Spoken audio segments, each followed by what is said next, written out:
bonjour à tous et bienvenue dans Bonjour chez vous. On termine cette belle semaine qu'on a eue, des thèmes très riches, des thèmes qualitatifs. Et on termine avec un sujet super important. On parle d'abus spirituels aujourd'hui. Comment reconnaître les abus, les détecter et surtout comment ne pas en être victime. Alors aujourd'hui, c'est une émission mise en garde que j'aborde aujourd'hui avec Eladj et Nadine. Hey, Evelyne. On termine cette belle semaine. On est en feu, là. Yeah. Ça a bien été, Eladj? Ça a été Ton super. retour, Vraiment, j'ai été même béni, C'est vrai. personnellement. Oui. Moi aussi. Par la chanson Éveillé, d'hier. Hein. ravivé. La chanson La chanson d'hier. d'hier qui t'a béni. Tu sais, cette chanson, il fallait que tu l'apprennes. Si vous ne savez pas de quoi on parle, eh ben, Nadine. regardez l'émission d'hier. Nadine a chanté. Et danser. Et en tout cas, avec des mouvements. Ouais. C'était un chant accompagné de mouvements. Félicitations, Nadine. Merci. En fait, dans Bonjour chez vous, je pense que chaque chroniqueur, à un moment donné, a chanté. Et il restait juste toi. Ouais. Bravo. Le meilleur pour la fin.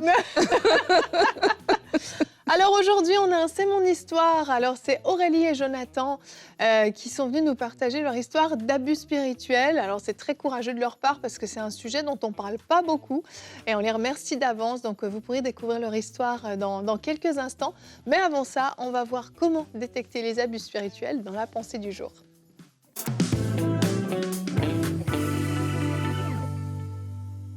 Alors aujourd'hui, le but de ma pensée n'est pas de nous amener tous dans un esprit de soupçon, de commencer à aller voir les églises sur Internet, voir est-ce qu'il y a de l'abus spirituel ou quoi que ce soit, mais c'est de nous exhorter, chacun d'entre nous, à être vigilants. Parce que nous avons un cerveau, le Seigneur a mis en nous son esprit, l'esprit de Dieu habite en chacun de nous, et nous devons être vigilants pour ne pas tomber victimes des personnes qui sont des loups ravisseurs, qui ne sont pas des bergers selon le cœur de Dieu, et qui sont là en fait pour faire autre chose, et nous allons être victimes de ces choses-là.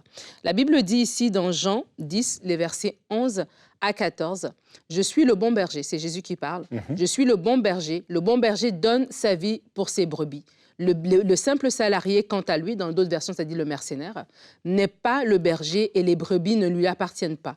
Lorsqu'il voit venir le loup, il abandonne les brebis et prend la fuite. Alors le loup s'en empare et les disperse. Le simple salarié s'enfuit car il travaille pour de l'argent et ne se soucie pas des brebis. Moi, je suis le bon berger, je connais mes brebis et elles me connaissent.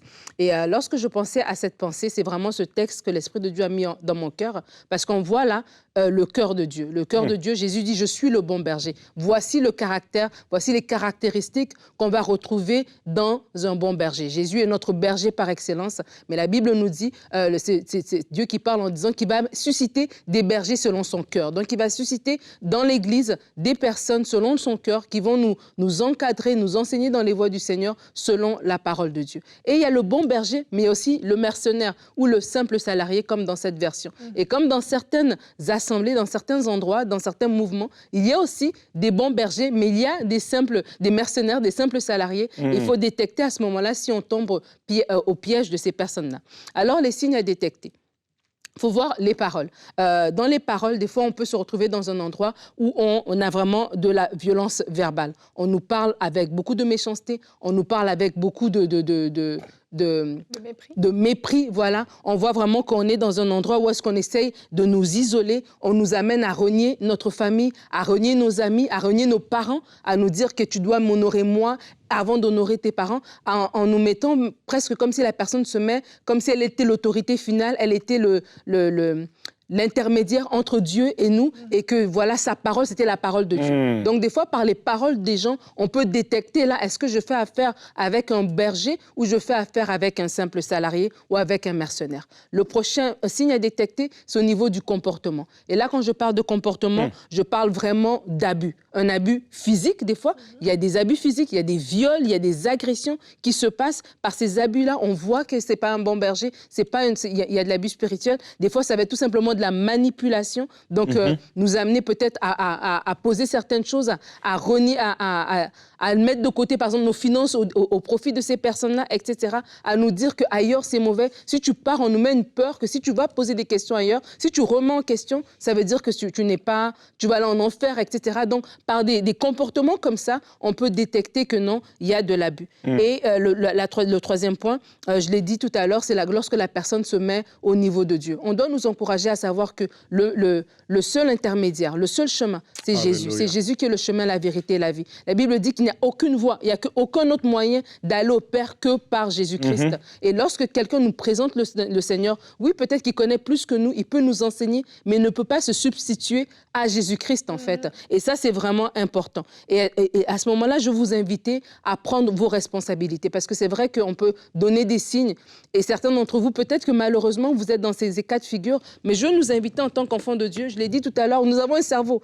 Lorsqu'on arrive à l'église, il n'y a pas une boîte à la porte qui nous dit « dépose ton cerveau ici avant d'entrer ». Non, Dieu nous a donné l'intelligence. Et vraiment, ce n'est pas pour mettre du soupçon, ce n'est pas vous mettre un esprit de soupçon, mais vraiment ayez cette intelligence. Et lorsque vous voyez des choses qui sont contraires à la parole. Vous aussi, vous devez connaître votre parole. Ce n'est pas quelqu'un qui va l'interpréter pour vous. Vous aussi, vous devez connaître la parole. Oui, vous êtes enseigné dans l'Église et nous respectons les autorités, mais à la maison, vous lisez la parole. Et lorsque vous lisez la parole, on a fait une émission sur la sagesse, ben, l'Esprit de Dieu est en vous, l'Esprit de Dieu vous conseille également. Donc, quand vous voyez des choses qui sont bizarres, qui sont contraires aux Écritures, etc., par des paroles, par des comportements, par des actions, c'est le moment de se ressaisir et dire, Seigneur, est-ce que malgré moi, je suis en train de me retrouver dans un endroit où je ne devrais pas et de prendre les bonnes décisions par rapport à cela. Wow. Merci Nadine, Bravo. très très belle pensée. Et j'enchaîne tout de suite avec notre verset du jour qui va exactement dans la direction de ce que tu as apporté. Matthieu 7 au verset 14. Méfiez-vous des prétendus prophètes. Ils viennent à vous en vêtements de brebis, mais au-dedans, ce sont des loups voraces. Et j'aimerais vraiment vous attirer votre attention sur le fait que les pasteurs, les prophètes, les apôtres, ou je ne sais quel nom vous pouvez utiliser, les extra-bishops, sont avant tout des hommes. Ils ne sont pas Dieu, en fait. Et on met des fois les hommes de Dieu, les femmes de Dieu sur un tel piédestal que oui, comme tu l'expliquais dans ta pensée, Nadine, leur parole devient la parole de Dieu dans nos vies. Et on peut nous demander de faire mais n'importe quoi. C'est comme si on avait perdu tout bon sens, en fait. Oui. Et on accepte des choses sans utiliser notre discernement à se dire, mais est-ce que c'est vraiment quelque chose de correct que je fasse ça?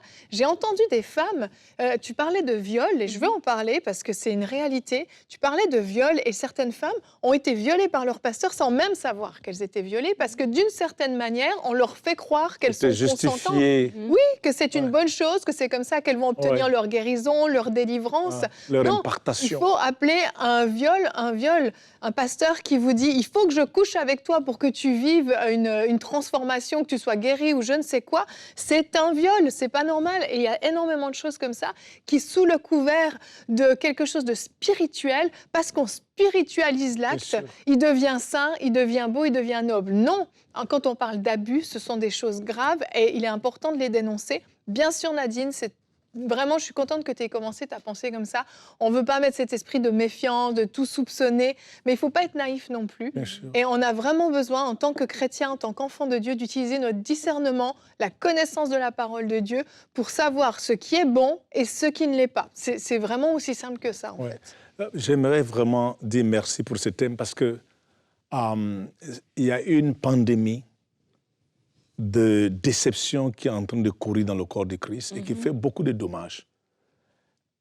Lorsque tu arrives dans une place où un pasteur change ton nom sans consulter tes parents, je peux juste imaginer que ma fille Raphaëla vient à la maison et elle me dit, il y a un prophète qui m'a dit, à partir de maintenant, tu t'appelles Jacqueline ou quelque chose de plus puissant. Mais non, vous devez savoir que l'autorité la plus grande dans la vie d'une personne, c'est ses parents, ce n'est pas le pasteur. Il y a des limites dans lesquelles nous devons fonctionner, même si tes parents ne sont pas sauvés. Même s'ils ne sont pas sauvés. Alors, parce que les pasteurs doivent savoir quelle est leur zone d'opération. Tu n'es pas un financier, tu n'es pas un psychologue, tu es un berger. Alors, le verset que tu lis, il dit, parce que le berger a donné sa vie. Aujourd'hui, on met une pression sur les gens de donner leur vie pour les bergers. Ce n'est pas le sang d'une brebis qui a sauvé le monde. C'était le sang d'un berger qui a sauvé. Le sacrifice doit venir des bergers, pas de la brebis. Ça, c'est un point important. Lorsque tu te retrouves dans une place où il faut consulter ton pasteur pour tout, s'il dit non, c'est non. Je ne lis même pas la Bible, c'est fini. Je n'ai plus d'autre désir, je suis un robot. ces paroles, c'est la loi pour moi. Ça, c'est dangereux parce que ton pasteur est un individu comme on vient de l'entendre. Et j'ai vu ça tellement de fois que ça me rend même en colère divine, à quelque part. Oui. Changer les noms des gens, dire à une personne, tu ne dois pas marier cette personne. Chacun doit choisir qui il veut marier, parce que ce n'est pas le pasteur qui va marier cette personne. On peut prendre des conseils, mais la décision finale appartient à l'individu. Et c'est comme ça que Dieu fonctionne. Il y a un seul médiateur entre l'homme et Dieu, c'est l'homme Jésus-Christ de Nazareth. Il y a les abus financiers. On a dans une place dit, si je ne donne pas ces montants à mon pasteur, je ne vais jamais réussir. Alors finalement, chaque fois que quelque chose nous arrive, au pays, j'ai manqué de respect. Écoutez, moi j'étais musulman, on a grandi sur la loi. Alors on pourrait être abusé et tu penses que c'est l'honneur ou la soumission aux autorités. Mais à la fin de la journée, nous devons nous soumettre aux autorités, nous devons honorer Dieu, mais pas en dehors de ce qui est circonscrit dans la parole de Dieu. C'est ça. Ta vie appartient à Christ, parce que lui seul a versé le 100%. C'est inacceptable. Vraiment. Et il y a des familles qui sont vidées de leurs finances. Il y a des familles qui sont contrôlées, où la femme quitte son mari parce que mon pasteur a dit il faut que je quitte pour le moment parce que tu ne viens pas à l'église. Ou bien tu ne pries pas. Ça, c'est de la sorcellerie qui est rentrée dans la famille des gens dans le nom de Jésus-Christ. Et ça, c'est inacceptable. Oui. On en parlait avant l'émission, c'est tellement un gros thème. Vraiment, il faudrait le faire peut-être Je pense qu'on a déjà parlé une fois de l'abus spirituel, si jamais nos amis veulent aller voir. Aller voir. Mais en fait, l'abus n'est pas... l'abus ne vient jamais de façon frontale, comme ça, brutale. Il y a d'abord une table qui est mise avant que l'abus ait lieu. Et donc, la table mise, c'est ça qui va permettre en fait de faire comme une espèce de barrière. Parce qu'une fois que la personne va se rendre compte qu'il y a de l'abus, ben, c'est trop tard. Elle est déjà encerclée, elle est déjà enfermée. Et des fois, la table mise va être l'idée d'abord de t'enlever la réflexion. Donc, tu ne peux pas remettre en question, tu ne peux pas poser de questions, tu ne peux pas lire la Bible pour toi-même et revenir. Donc, on amène la compréhension de la soumission aux autorités ou de la loyauté ou du respect à un niveau exagéré. Oui. Et donc, ça t'amène à toi à ne pas te poser de questions, à ne pas remettre en question. Tu as l'impression, si tu remets la personne en question, c'est comme si tu as remis Dieu en question. Et déjà, donc, quand cette table-là est mise, des fois, parce que quand on parle d'abus, moi, j'entends des gens, des fois, ils pensent abus, oui, l'abus sexuel. Mais des fois, juste le fait que tu ne peux pas réfléchir. Oui. Le fait que tu dois aller à l'école et on te dit non, ne va pas à l'école, sers d'abord. Et tu vois arrêtes. Et tu arrêtes tes études pour servir à l'église. Mais c'est de l'abus, en fait. Oui. Mais tu te dis, ben, moi, on ne m'a pas violée, moi, nanana, donc ça veut dire que ça marche. Mais on t'a contrôlé. Oui. Si tu ne peux pas parler à ta famille, si tu n'as pas accès à tes parents, tu n'as pas accès à tes frères et à tes sœurs, parce que tu es rentré dans ce système, puis on t'a dit, ben, si tu touches avec des gens qui ne sont pas comme nous, ben, tu te souilles, etc. Donc, il y a tellement de choses qu'on pourrait dire. Mais le cri du cœur que moi j'ai, c'est pour l'entourage. Si vous avez un membre de votre famille, que vous voyez que la personne est en train de... Ça commence à vriller, là. La personne ne retourne plus vos appels. Elle est rentrée dans une espèce de sphère, de système comme ça, là, où elle a une compréhension autre.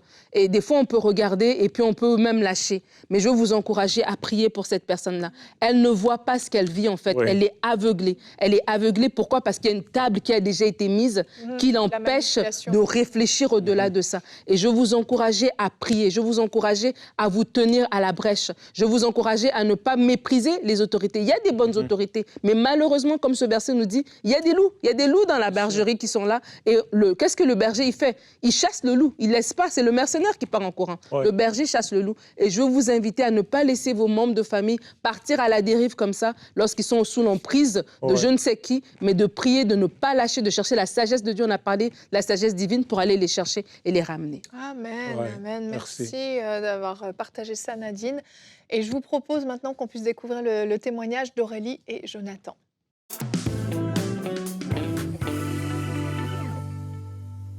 Et on se retrouve pour notre rubrique « C'est mon histoire ». Aujourd'hui, j'ai avec moi un couple, Jonathan et Aurélie. Bonjour à tous les deux. Salut les filles. Salut. Vous êtes beaux. Merci. Tout accordé. On s'est mis d'accord. Je vois ça. Vous êtes dans le thème de l'émission. En plus, c'est parfait. Vous allez bien ?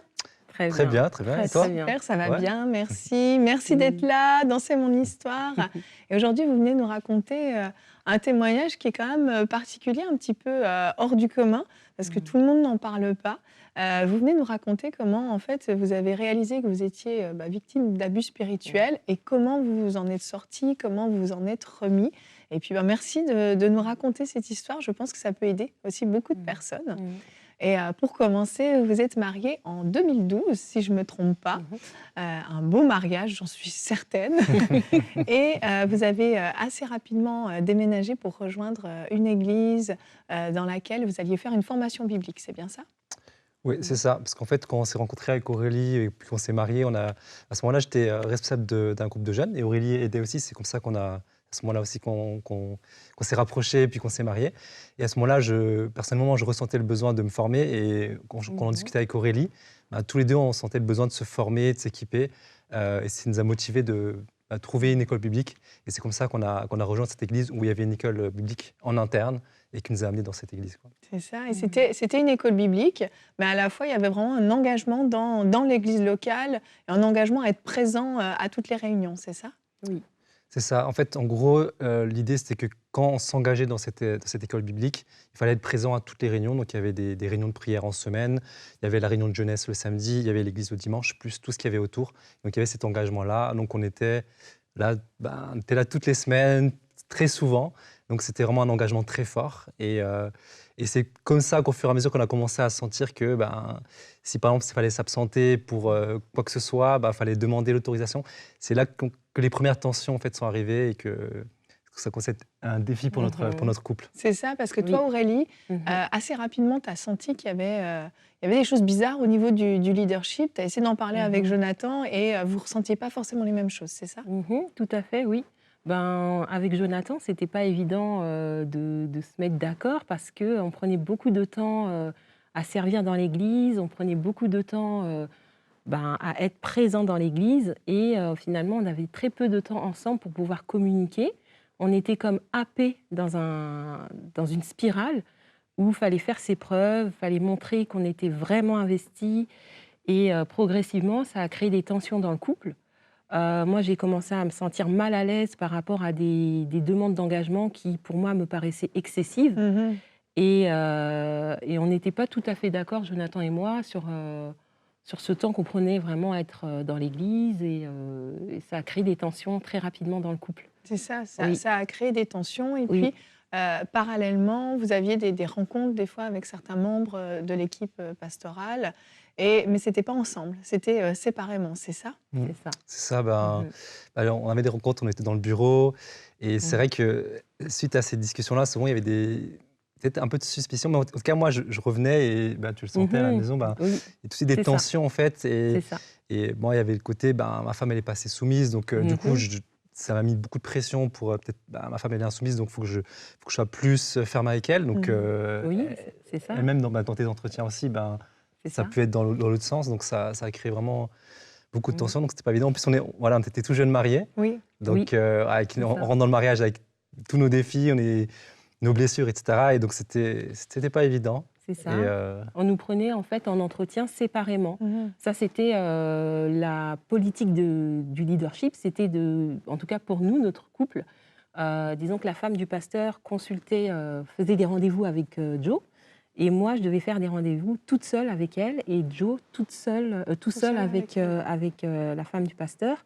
Ce qui fait que le soir, quand on débriefait, Jonathan et moi, ça partait dans tous les sens parce qu'on recevait des conseils qui finalement nous aidaient pas à aller de l'avant. Ça mettait des points sur des dysfonctionnements de l'un ou de l'autre. Et on a eu des moments aussi où on nous a demandé est-ce que vous êtes marié avec la bonne personne? Voilà, où on nous a dit est-ce que toi, Jonathan, tu penses que tu as épousé la bonne femme? Et voilà, le côté soumission qui était un petit peu redéfini, parce que moi, je ne comprenais pas la soumission de cette manière-là en lisant la Bible. Et ça mettait vraiment des grosses tensions dans le couple. Il y avait beaucoup de contrôle là où vous étiez, c'est-à-dire qu'on contrôlait le nombre d'enfants que les gens allaient avoir. Quel type de contrôle il y avait? Pour certains, ça pouvait être ça, mais ce qui était vraiment régulier, c'est que dès qu'on voulait inviter par exemple des jeunes de l'église, ou même si on devait s'absenter une fois, comme on était engagé à être là à chaque réunion, il fallait à chaque fois demander l'autorisation. Donc, une des situations qui a été quand même pas évidente, c'est le jour où tu as voulu organiser un week-end surprise pour moi. C'est ça. Tu as dû demander l'autorisation et ça a créé pas mal de tensions parce Oui. que, peut-être je te laisse expliquer. Parce Oui, que... c'est ça. J'avais eu l'idée pour l'anniversaire de Joe de l'emmener en week-end à Barcelone, en amoureux, et puis voilà. Et j'avais organisé un petit week-end où, du coup, on n'était pas là. On allait être absent. Et ça a été très, très mal vécu, dans le sens où on m'a fait beaucoup de reproches. On m'a dit que je n'étais pas soumise parce que je n'avais pas demandé l'autorisation à mon mari pour lui faire cette surprise, qui est censée être une surprise, et pour partir en week-end, et qu'on avait besoin de lui pour servir à l'église. Voilà, il y a eu tout plein de reproches qui fait que moi, j'étais un peu... je me disais, bon, est-ce qu'il faut maintenir cette surprise? Et au final, j'ai quand même maintenu la surprise. Nous sommes partis. Et au retour, on s'est fait gronder, ça a été convocation. Et avant même d'être convoqué, on a été convoqué pour rendre des comptes sur le fait qu'on se soit absenté ce week-end-là. Et le côté contrôle, on a eu aussi des conseils de ne pas acheter de biens, de ne pas acheter de maison, pas acheter d'appartement. Contrôle au niveau des naissances aussi, de savoir si c'est le bon moment pour avoir un bébé. Si c'est le bon moment pour établir une famille, il fallait demander l'autorisation au couple pastoral pour fonder une famille, pour acheter un bien, pour tout type de décision, il fallait avoir l'accord. Ouais. Et ça, c'est quelque chose qui te pesait particulièrement, oui. Aurélie. Oui. Et du coup, les tensions, j'imagine, allaient grandissant dans votre couple. Et à un moment donné, je pense, Jonathan, c'est tes parents qui ont été un peu alertés par ce qui se passait. Ouais, c'est à peu près un peu moins de 2 ans après notre séjour là-bas. Mes parents habitaient à peu près à 1 heure de là où on était. Et en fait, à un moment donné, on a voulu vendre des choses. Moi, j'ai voulu vendre mon violon parce qu'il y avait des campagnes de financement pour l'église. Oui. Et quand j'ai demandé à ma mère, ça ne te dérange pas que je vende le violon, en fait, ça a été comme un tilt pour eux, parce qu'il y a eu ça plus d'autres choses. Ils se sont demandé s'il n'y avait pas un problème, en fait. Et à ce moment-là, une fois, on s'est vus, ils nous ont dit, on se pose des questions par rapport à votre église. Et on a lu un livre, ce serait bien que vous le lisiez. Et donc, ce livre s'appelle « Le pouvoir subtil de l'abus spirituel ».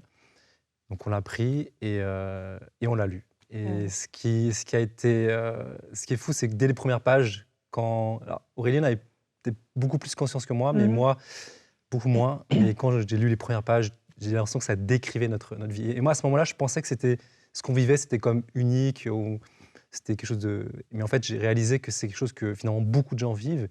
Et à ce moment-là, on a commencé à réfléchir. On était partis, Aurélie et moi, à ce moment-là. C'était l'été. Et à réfléchir. Et finalement, on a pris la décision de quitter l'Église. C'est ça, donc c'est vraiment ce livre qui vous a ouvert les yeux sur des dysfonctionnements qui étaient là, surtout toi. Du coup, Jonathan, c'est venu vraiment t'amener cette conviction qu'il y avait quelque chose qui allait pas et que c'était trop. Et comment ça s'est passé quand vous avez décidé justement de quitter l'Église? Ça n'a pas été facile. J'ai d'abord envoyé un email en disant qu'on allait partir, on a voulu partir sans créer de problème, juste en disant on sent qu'il y a une autre saison, que Dieu nous appelle à autre chose. Donc, et on a terminé notre engagement, c'était le début de l'été, on a dit on va faire jusqu'à la fin de l'été. Donc on a terminé notre engagement, mais c'était un peu compliqué parce que il y avait on sentait une tension. Et on a annoncé à quelques personnes les plus proches qu'on partait, on a essayé sans essayer de créer de problème. Puis on est parti et là, l'assistant pastoral m'a appelé en me disant quelques jours après, il faut que tu arrêtes de critiquer l'Église auprès des jeunes, des nouveaux de l'Église. Et moi, ça m'a surpris, parce que ce n'était pas du tout le cas. Nous, on a essayé de ne pas créer le problème. Et suite à ça, on a reçu plusieurs mails, etc. Donc, on a dit waouh. Et on habitait juste à côté de l'église. Et donc, on recroisait les jeunes. Et en fait, il y en a certains qui ne nous parlaient même plus, qui nous ignoraient, etc. Donc, ça a été très difficile parce que pendant 1 an, on habitait encore à côté. Et donc, ça n'a pas été facile pour nous. Mais heureusement. C'était vraiment difficile, c'est vrai, je te rejoins, parce qu'on nous a dit plusieurs fois qu'on était des diviseurs d'église. Il y a eu beaucoup de mensonges à notre propos. Ça a été terrible, parce que ce n'était pas du tout vrai. Et nous, on voulait vraiment partir correctement. On a honoré les pasteurs jusqu'au bout. Et tout ce qu'on pouvait faire, c'était mal pris, interprété.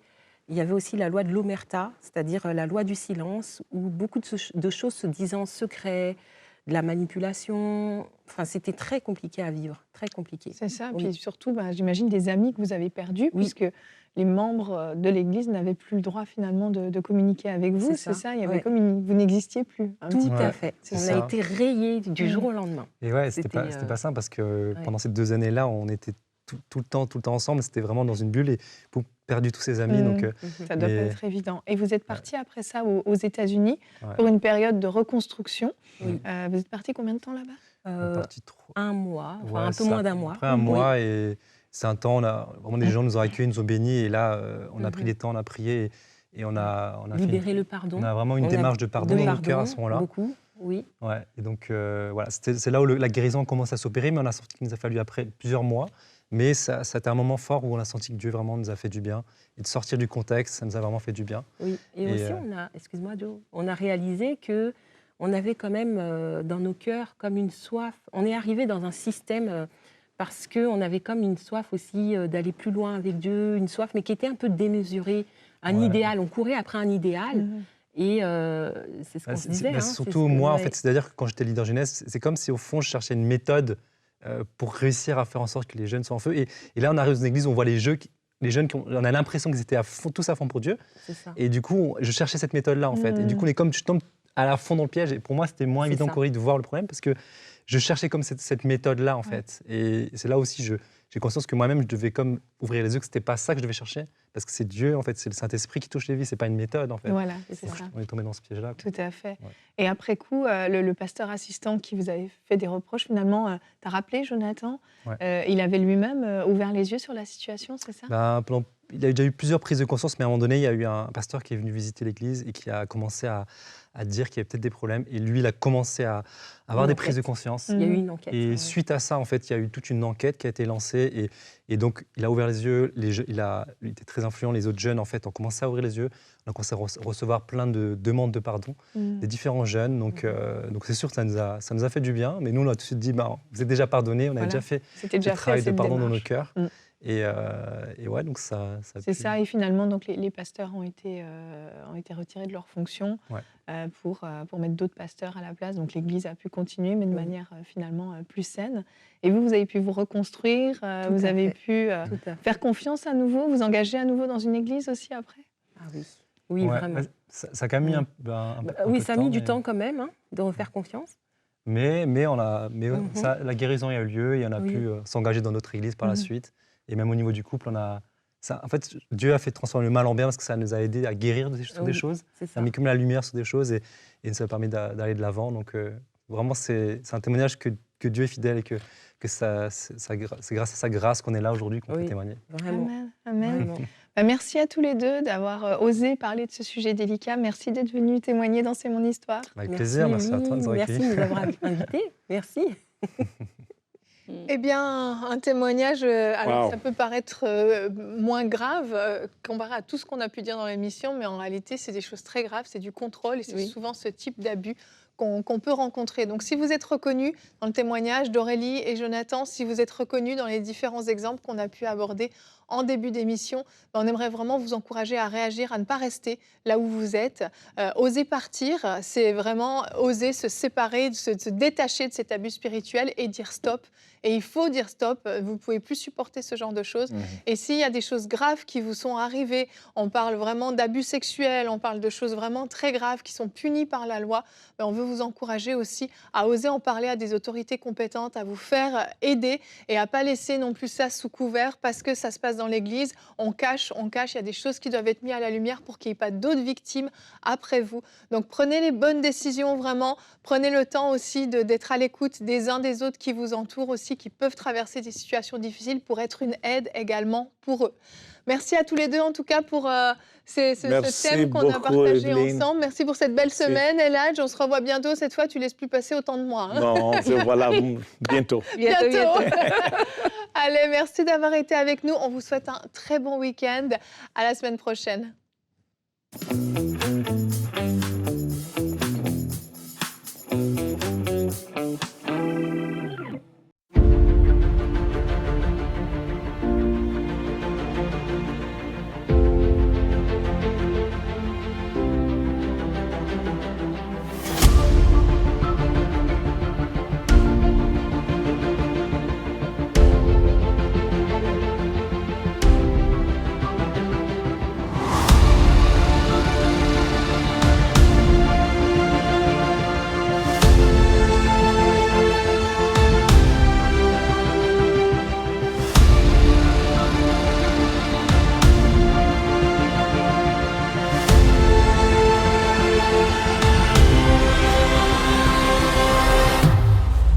Dès maintenant, faites partie des 20 000 partenaires mensuels qui porteront la vision d'EMCI et qui l'amèneront encore plus loin. Pour faire votre don, rendez-vous sur emcitv.com/20 000.